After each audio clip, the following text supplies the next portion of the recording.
to analyze the relation between the built environment and human interaction. We measured several aspects of specific sites, like safety, built assets, widths of sidewalks, aesthetics, and others.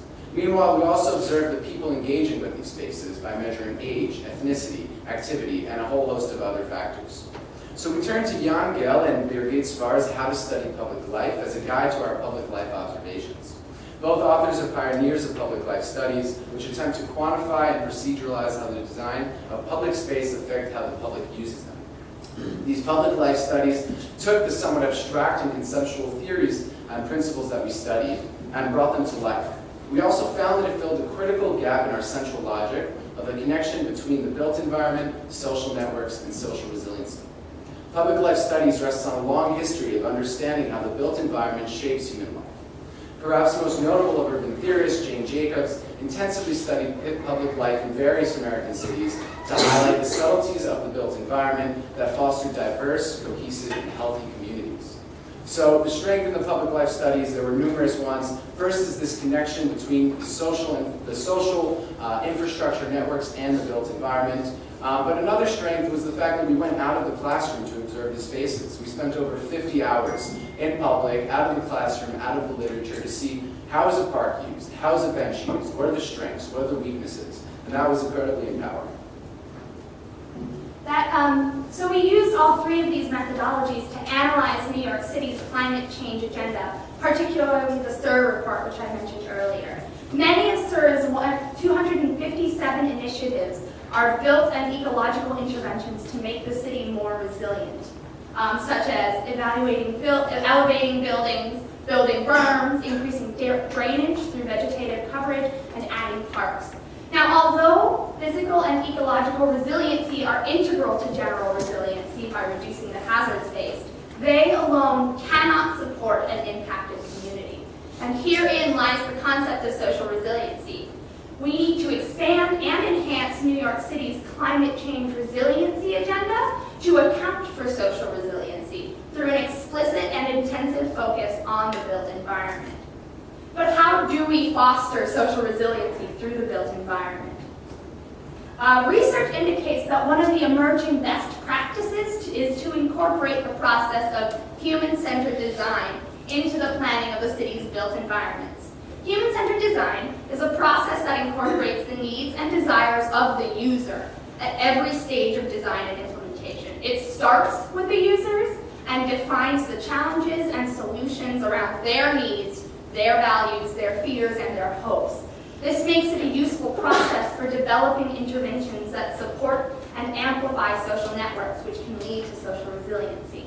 We used our public life studies methodology to make systematic observations of the ways that users engaged with the public spaces we observed in our case study, looking at paths that people took, as well as understanding the composition of the public by age, ethnicity, activity.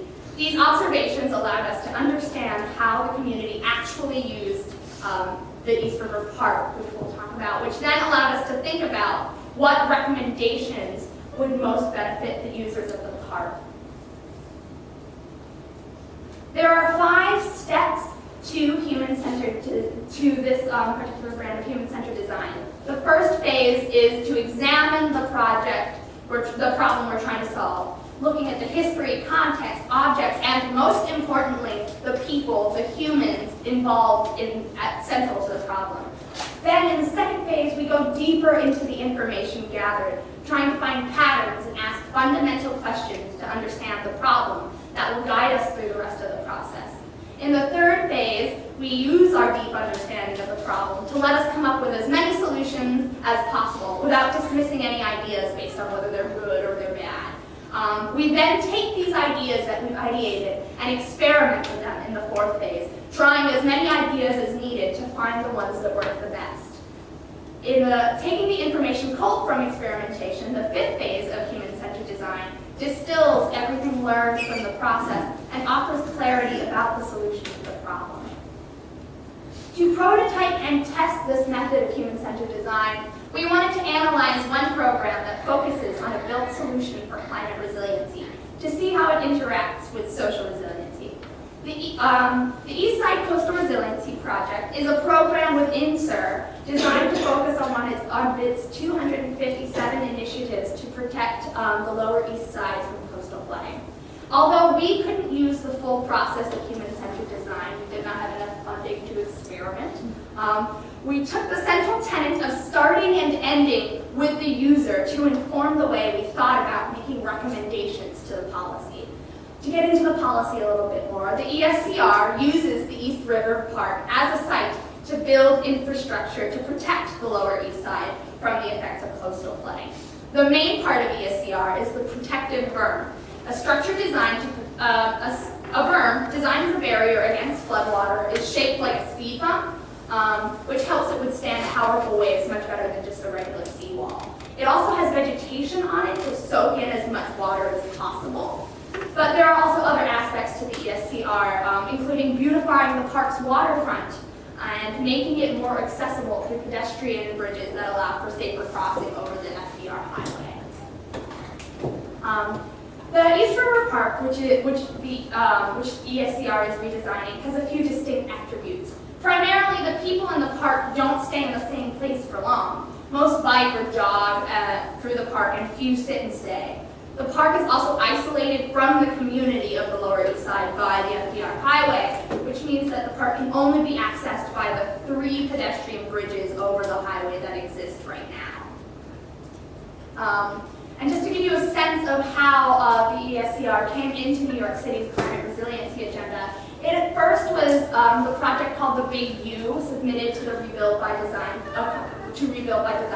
a competition to garner innovative designs to protect the tri-state area from the effects of coastal flooding. It was one of the finalists in the program and was given funding by the U.S. Department of Housing and Urban Development. Once it was funded, it was put under the city's jurisdiction, and multiple agencies such as the Mayor's Office of Recovery and Resiliency, the Department of City Planning, Parks and Recreation, and the Department of Design and Construction all worked collaboratively to implement the plan. So ESCR, or ESCR as we would call it, is located in a neighborhood that is emblematic of other neighborhoods in New York City. One that is especially vulnerable to coastal flooding, that has a diversity of buildings and a diversity of people, that has aspects of social vulnerability, but also has a strong sense of community. So Lower East Side of Manhattan was the prime area for our case study for a number of reasons. So geographically, as you can see, a majority of the Lower East Side are located in the flood zone. And you can see this photo here. This is a picture on 14th Street Avenue B of a car practically filled to the roof with water.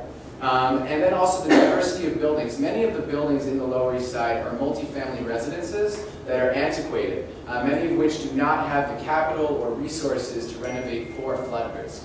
And another reason for the vulnerability is that much of the perimeter on the east side, in general perimeter of Manhattan, is built on fill rather than natural bedrock. So this is a prime area of concern in terms of coastal flooding. But we also want to look at the socioeconomics of the space. So this map highlights how the Lower East Side is relatively impoverished compared to the rest of Lower Manhattan. And the literature notes how lower income communities are more vulnerable to natural disasters because of the lack of access to resources, ability to leave, and several other factors. However, and this is really important, evidence demonstrates that poverty is not the end-all be-all, and that social resiliency can thrive in impoverished communities as well. So, as we've gone through our methodology, we explored and analyzed the East Side Coastal Resiliency Project and found a central gap, which is that the East Side Coastal Resiliency Project needs to strengthen this link between the built environment and social networks to promote greater opportunity for social resiliency. So all about creating opportunities for social resiliency. How can we shape the environment to do so? Which takes us into some of our recommendations. And here's an important constraint. Social resiliency has been operationalized in many ways. A lot of the literature talks about community-based organizations and faith-based organizations, but we've been focusing on the built environment. So we wanted to take our methodology, that is the literature, the global case studies, and infuse it with a human-centered design process that is ultimately our recommendation, a process, in order to come up and ideate some of our own tangible outcomes, including dog parks, what we've called human-centered tables, and food vendors. And now we'll get into some of the reasons why.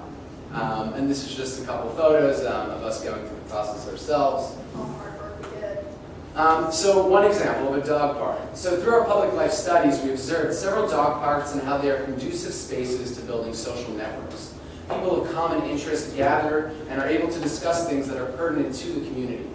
The Eastside River Park, however, lacks any dog park. So people that come to the park with a dog end up sticking to themselves rather than socializing with other people that might be from the community themselves.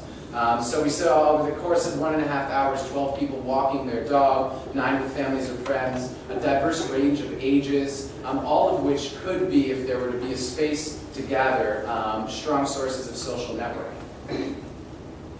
Our second design recommendation is focused on human-centered tables. So through our observations in the park, we made note of how most of the tables near the waterfront are metal and often have very little shade, which means they get really hot in the sun and are not super fun to sit on. Also, the esplanade where they lie is for the most part used by joggers and bikers, and so it does not serve as an adequate space for sedentary activities. For example, looking at these tables, 90% of the people who sat down within an hour and a half were joggers or bikers, and of that 90% of people, 90% of them stayed for 15 minutes or less. However, there were 3 groups of